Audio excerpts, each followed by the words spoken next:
Welcome back. गुफ्तगू का सिलसिला हम आगे बढ़ाते हैं जी। अब इस वक्त बात हो रही थी डीआईजी ट्रैफिक पीर मोहम्मद शाह साहब से, और सवाल ये करके गए थे हम कि एक आम आदमी जो एक मोटरसाइकिल के ऊपर चल रहा है या फिर एक 4 व्हीलर के ऊपर अपनी गाड़ी में जा रहा है, उसकी क्या गफलत होती है और उसकी गफलत को कम करने के लिए क्या इकदाम किए गए और साथ साथ आपकी एनालिसिस क्या हुआ है जब से आपने सीट संभाली। तो शाह साहब, बाइक राइडर्स के लिए खास तौर पे और उन लोगों के लिए भी जो मनचले हैं जो रात में घूमते हैं, या फिर उन लोगों के लिए जो फैमिली को लेके बाइक के ऊपर जा रहे होते हैं, क्या इनकी भी गफलत होती है, इनकी भी गलतियां होती हैं? देखिए, मैं तो यही कहता हूं कि 6 क्वेश्चंस हैं जो आपने मोटर बाइक पे बैठने से पहले खुद से पूछने हैं। अच्छा, 6 सवाल। 6 सवाल, अगर उसके अफर्मेटिव है, आंसर सही है, यस में है, तो आप गाड़ी चलाएं, नहीं तो आप जो है ना फौरन रुक जाएं। नंबर 1 जो है, क्या आपके पास लाइसेंस है मोटर बाइक का? नंबर 2, क्या आपकी गाड़ी रजिस्टर्ड है? ठीक है। नंबर 3, क्या आपने हेलमेट पहना हुआ है? Very good. क्या आपकी गाड़ी की हेडलाइट्स और टेल लाइट्स फंक्शनल हैं? ठीक है। क्या आपके रियर व्यू मिरर्स मौजूद हैं? ओके। और आखिर में क्या आपका चेन कवर मौजूद है? ये आपने 6 बुनियादी सवालात हैं, और ये कोई बहुत बड़ी साइंस नहीं है इसके अंदर। ये बल्ब जो मिल जाते हैं, हेडलाइट, टेल लाइट, ये 50-100 रुपए का मिल जाता है। ठीक है। चेन कवर 200 रुपए का है। ठीक है। इतने ही कई रियर व्यू मिरर्स हैं, तो आपका हेलमेट 1500 रुपए का है। ये 5 सवाल तो आपके इधर ही जवाब मिल गया। अच्छा, देखने में आता है कि जो हेलमेट है वो ज्यादातर जो ड्राइव कर रहा है वो ही पहना हुआ होता है, पीछे खवातीन हो, बच्चे हों और बाकी सब हो, तो वो उनको हेलमेट की जरूरत नहीं है क्या? नहीं, बिल्कुल है। और अब हम यही मीडिया के थ्रू बता रहे हैं कि हम जब के बाद सख्ती करेंगे तो it will not be only for the bike rider, motor bike rider, but also for the person who is accompanying him, जो उसके साथ बैठा हुआ है, क्योंकि उसकी भी जान उतनी ही कीमती है। अगर एक्सीडेंट होता है, लोग गिरते हैं, तो हेड इंजरी तो पीछे वाले को भी हो सकती है। तो ये तो बेसिक चीज। अच्छा, कानून मौजूद है, कानून बनाया था कि पूरी फैमिली पहनेगी हेलमेट, फिर वो कानून वापस क्यों लिया? नहीं, वापस नहीं लिया, अभी है। एक्चुअली देखें, इम्प्लीमेंटेशन के इश्यूज हैं। आपको पता है, मैन्युअली अगर आपके ना 100-50 लोग खड़े होकर सड़कों पे चालान कर रहे हैं और वायोलेशन हजारों में हो रही है, तो फिर आपको कॉम्प्रोमाइज करना पड़ता है, because you don't have the capacity to actually police all the violators. तो अब हम सिस्टम जो लेकर आ रहे हैं वो खुदकार हमारी जो ऑटोमेटेड कैमरा सिस्टम होगा, जो कि मैं कल बैठा हुआ था, मैंने एक जो है ना ड्राई रन किया उसका, तो 1 सेकंड में वो 5-5, 10-10 वायलेशंस पकड़ रहा था। अच्छा। हर 1 सेकंड में इतनी ज्यादा वायलेशन है रोड के ऊपर। तो ये पुलिस ऑफिसर भले जितने भी हों, वो तो कर नहीं सकते मैन्युअली। एक तो मैन्युअली करते हैं तो आपकी एक ऑल्टरकेशन हो जाती है, जिसको आप रोकते हैं वो आपसे लड़ता है। वो किसी की जेब से आप डाका लगाएंगे तो वो खुश तो नहीं होगा। तो अब जो है ना वो लड़ाई हम खत्म कर रहे हैं। हम रोड्स के ऊपर जो इन्फोर्समेंट है हमारी, मैं सिर्फ इन्फोर्समेंट की बात कर रहा हूँ, चलान, वो खत्म करके फेसलेस टिकटिंग सिस्टम लेकर आ रहे हैं। अब आपके पास आपके जो चालान हैं वो घर पर पहुंचेंगे, और फिर अगर आपने लड़ना है तो फिर आगे तो स्टेट है, फिर आप लड़ लें जितना लड़ना है विद एविडेंस। ठीक है, ये तो होगा वो सारे सवालात जिसके ऊपर आपने आकर काम किया होगा एक्सटर्नल मामला के लिए। When it comes to have an internal issue, तो उस पर भी मैं चाहूंगा जरा करूं, क्योंकि कुछ कराची वालों के सवालात थे। जब पता चला कि डीआईजी ट्रैफिक आ रहे हैं तो उन्होंने कहा कि हमारे कुछ सवालात हैं, तो मैं चाहूंगा आप उनके जवाब भी दें। श्योर। एक शख्स अपने ऑफिस के लिए निकलता है तो उसको एक ट्रैफिक कांस्टेबल रोक लेता है, ट्रैफिक पुलिस एहलकार रोक लेते हैं, उसके बाद लेन देन का मामला बड़ा जो है ना ये कराची वालों को तंग करता है। चालान की आपने बात की, कराची वाले कहते हैं हम चालान भरने के लिए तैयार हैं, लेकिन चालान के साथ साथ एक मुतालबा ये किया जाता है कि ले दे के मामला खत्म करो। बड़ी वीडियोज हमारे पास मौजूद हैं, बड़े लोगों ने इसके शवाहिद दिए हैं, तो आपने इसको काउंटर करने के लिए क्या किया था? देखिए, इसका एक ही हल है। जब आप ऑटोनॉमी देते हैं ना ग्राउंड पे खड़े हुए बंदे को, और उसके ऊपर कोई डायरेक्ट चेक नहीं है, तो वो फिर अब्यूज कर सकता है अपने पावर्स को। अच्छा। देयर इज नो, हमारी ट्रेनिंग भी है, लेकिन 5 उंगलियां बराबर नहीं होती। कुछ लोग होते हैं जो कि ये काम करते हैं जिसकी वजह से पूरे डिपार्टमेंट को की साख को नुकसान पहुंचता है। ये नहीं है कि सारे लोग ये कर रहे हैं, बहुत ईमानदार ऑफिसर्स भी हैं हमारे पास, लेकिन जब वो आपके बराबर कुछ, लेकिन वो जो है ना, अगर आपको रोकते भी हैं तो चलने वाले को यही लगता है कि ये कोई लेन देन कर रहा है। वो परसेप्शन है ना, वो डिपार्टमेंट के हवाले से बन चुका है। इसको हम जाहिल करने के लिए ये जो रोड पे खड़े होकर चालान करने वाला सिस्टम, इसको बिल्कुल खत्म करने वाले हैं। ये फेजेस में होगा। कुछ जगहों से हम फौरी ख़त्म करेंगे, इसी माह के एंड में वहाँ पर हमारे सिस्टम के कैमरे लग जाएंगे। इसी तरह जैसे जैसे कैमरे हमारे लगते जाएंगे, may be it takes another year, but in 1 year's time you will have an automated faceless e ticketing system, जो कि आपका और पुलिस वाले का इंटरेक्शन खत्म हो जाएगा। ठीक है। पुलिस ऑफिसर जो भी रोड पे खड़े होंगे वो सिर्फ और सिर्फ ट्रैफिक को रेगुलेट करने के लिए खड़े होंगे, ना कि वायलेशन को कंट्रोल करने के लिए। फिर हमें जो है सीसीटीवी कैमरा मॉनिटरिंग को भी बहुत एक्टिव करना पड़ेगा। बिल्कुल सेफ सिटी जो प्रोजेक्ट है उसके अंदर ये बिल्ट इन सिस्टम है। ये हमारे वायलेशन को डिटेक्ट करने वाले कैमरे हैं। वो आपकी अगर सीट बेल्ट नहीं है, टेलीफोन पे आप बात कर रहे हो, आपकी गाड़ी के शीशे काले हैं, हेलमेट पहना नहीं हुआ, लेन आपने फॉलो नहीं की। अब मोटर बाइकर्स है ना, they are supposed be in the bus lane. बस लेन जो होती है वो लेफ्ट मोस्ट लेन होती है। अब आप चले जाएं कहीं पे भी आपको नजर आएगा वो राइट पे चल रहे हैं। अब वो उनको जब कैमरा डिटेक्ट करके उनके घर में उनकी तस्वीर भेजेगा तो फिर उनको समझ आएगी। अभी भी मैं कह रहा हूँ आपके तवज्जुह से कि भाई आप लेन को फॉलो करें। जब आप लेन को छोड़ते हैं तो अपने और दूसरों के लिए खतरे का बायस बनते हैं। तो आप अगर अपनी लेन में चलेंगे तो बाकियों की भी सहूलत है, आपकी भी जो है सिक्योरिटी और सेफ्टी है। बाइक राइडर्स के लिए पीर मोहम्मद शाह साहब का एक पैगाम है, अपनी अपनी लेन को फॉलो करें रादर देन शारे फैसल पे प्लेन को फॉलो करें। आप प्लेन बन जाते हैं फास्ट लेन में जाके ना, तो प्लेन बनने के, जहाज बनने की जरूरत नहीं है, लेन में रहें।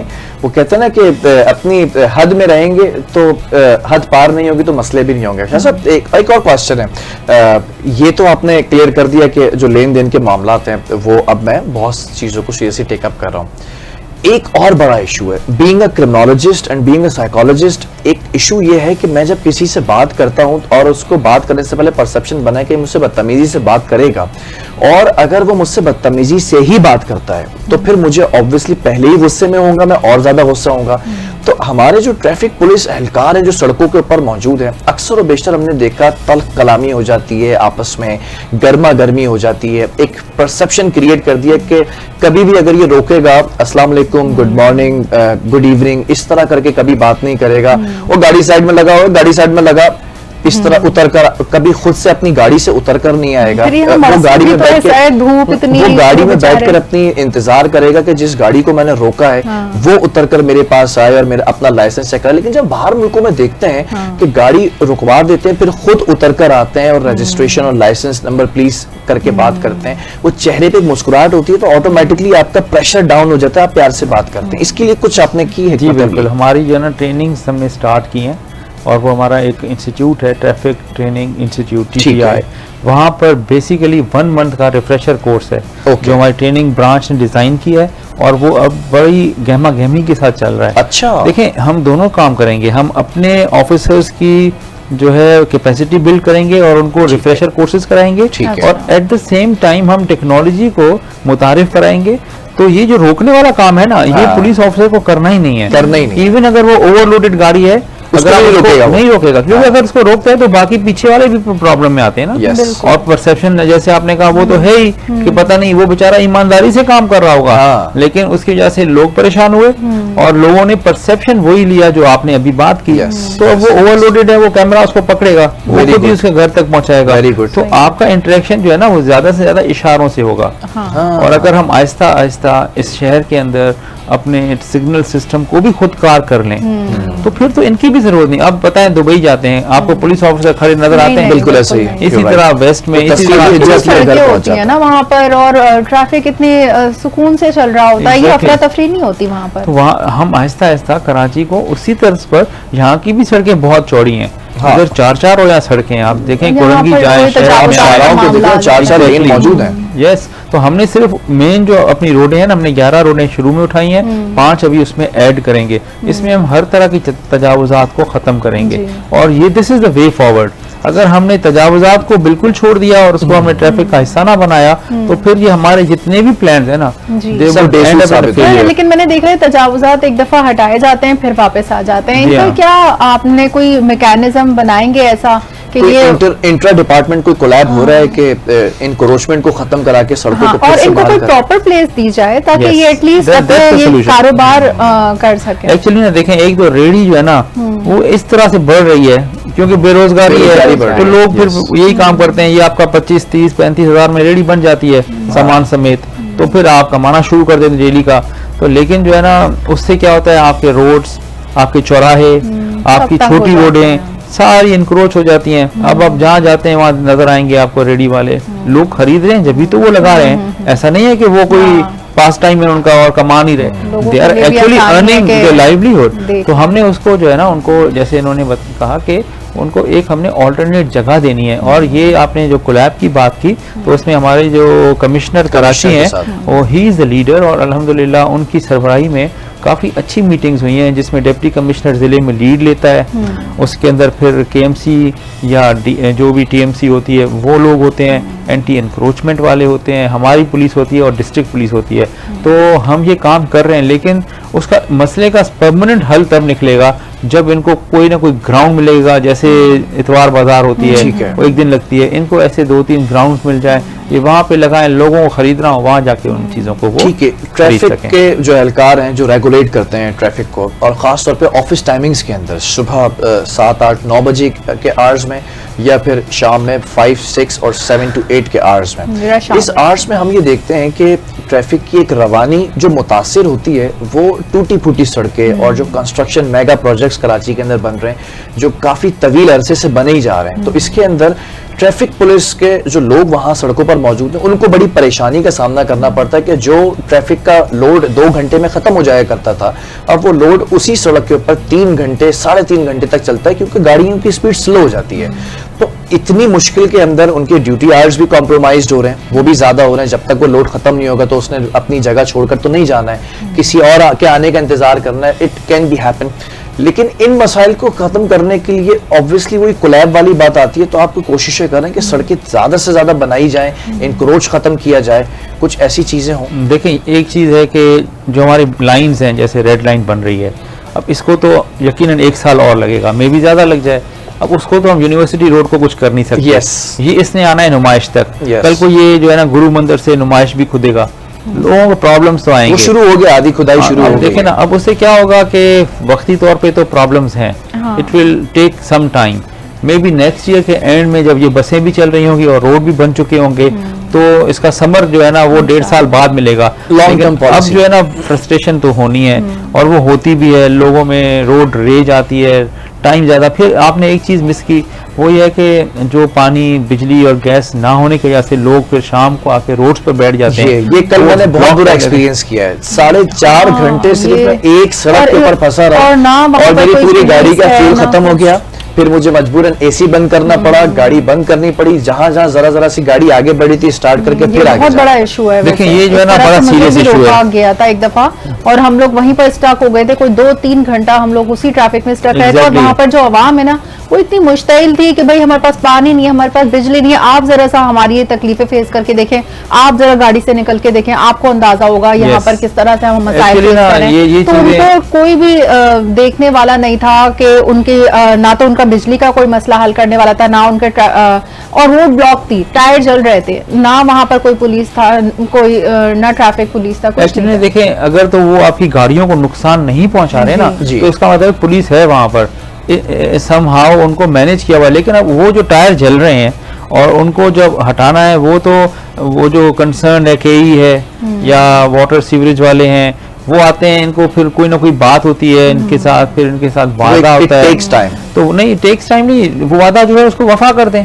भाई, वो फिर दोबारा क्यों आ लेकिन रहे हैं? पहली फुर्सत में वहां पर ट्रैफिक पुलिस ने आकर वो ट्रैफिक बहाल करना चाहिए। हाँ, लेकिन अब वो रोड पे अगर बैठे हैं तो उनको तो एक ही तरीका है ना हटाने का, ठीक है। फोर्सफुली। अब फोर्सफुली अगर हम हटाते हैं तो उनके फिर वो मुताबिक बलवा हो जाता नहीं, है। हाँ। चले, दामन वक्त में गुंजाइश भी बहुत कम रह गई है। एक लास्ट कमेंट ले लेंगे अब हम शाह साहब से। शाह साहब, शुक्रिया अदा किया कुछ लोगों ने आपका, मैं आपको उनका पैगाम आप तक पहुंचा दूं। डंपर्स एसोसिएशन हैं, ट्रॉलर एसोसिएशन हैं, पब्लिक प्राइवेट ट्रांसपोर्टर्स हैं, और ख़ास तौर पर अभी जो हाईवे पूरा ब्लॉक कर दिया था तो ट्रांसपोर्टर्स को बड़े मसले थे। वजीर ट्रांसपोर्ट शर्जील नाम मेमन साहब वहाँ पर गए और फिर आप उनके हमरा वहाँ पर उस पूरी ब्रीफिंग के अंदर मौजूद थे। तो पर्सनली मुझे कहा कि अगर ये आ रहे हैं स्टूडियो तो उनका शुक्रिया अदा कीजिएगा, बड़े कॉम्पिटेंट डिप्टी इंस्पेक्टर जनरल लगा दिएगा जो सुनते हैं आपकी बात। तो सुनते हैं आप उनके मसले। देखें, आपने अगर मसला हल करना है ना तो आपने इंगेज करना है। यही जो एसोसिएशंस हैं ये कभी किसी की बात नहीं सुनते थे। अब देखें, इन्होंने डंपर्स वालों ने, टैंकर वालों ने अपने कैमरे लगाना शुरू कर दिए, गाड़ियों को अपडेट कर रहे हैं। ट्रैकर लगा रहे हैं, एफर्ट्स कर रहे हैं। एफर्ट्स कर रहे हैं, अगर तो वो कर रहे हैं, हम उनको टाइम भी दे रहे हैं। बाकी हम ये तो नहीं कर सकते कि इनको हम बंद ही कर दें, दिस इज ठीक नो है। वे, like we have to regulate them, we have to give them time to update and यानी कि ट्रैकर्स को चलो। लगाएं और बाकी चीज़ों को इम्प्लीमेंट करें गवर्नमेंट की पॉलिसीज को। ठीक है, बहरहाल बहुत शुक्रिया एनटीए न्यूज को वक्त देने के लिए, मॉर्निंग शो में आने के लिए और आवाम के सवालात के जवाब देने के लिए। उम्मीद करता हूँ कि जो आपने पॉलिसीज बनाने का सोचा है या जिसके ऊपर आप काम कर रहे Implementation भी हैं होगा। उसको आप एंड तक लेकर जाए, मंतकी अंजाम तक लेकर जाए, एग्जीक्यूशन हो जिससे आप लोगों को फायदा हो। थैंक यू, इंशाल्लाह ताला। और इसी के साथ प्रोग्राम का वक्त भी जो है वो खत्म हो चुका है और कल जो है वो हमारा सुकून का दिन होता है क्योंकि वीकेंड होता है, लेकिन सुकून का दिन मुझे लगता है होगा नहीं। अगर ये पाकिस्तान इंडिया की झड़पें चलती ये रही मसला तो तो शायद हम आपको फिर से स्क्रीन के ऊपर दोबारा नजर आए। बहरहाल अपना बहुत सारा ख्याल रखिएगा और अफशीन फिर से मंडे को एक अच्छी बात लेकर आएंगी और वीकेंड का हम पूछेंगे कि कैसे आपने वीकेंड मनाया, क्या भारत से लड़ लड़के सोशल मीडिया के ऊपर, क्योंकि हमारा काम ही होता है वहां पर बात कर रहे होते हैं, और क्या फिर मनाया। हमारे पास एक नए गेस्ट होंगे और प्रोग्राम में बहुत सारी नई स्टोरीज होंगी, उसके साथ ही हम आपसे नए टॉपिक्स डिस्कस करेंगे। और इसी के साथ प्रोग्राम का वक्त खत्म हुआ है, अल्लाह हमें हाफिज। इजाजत दीजिए, अल्लाह हाफिज।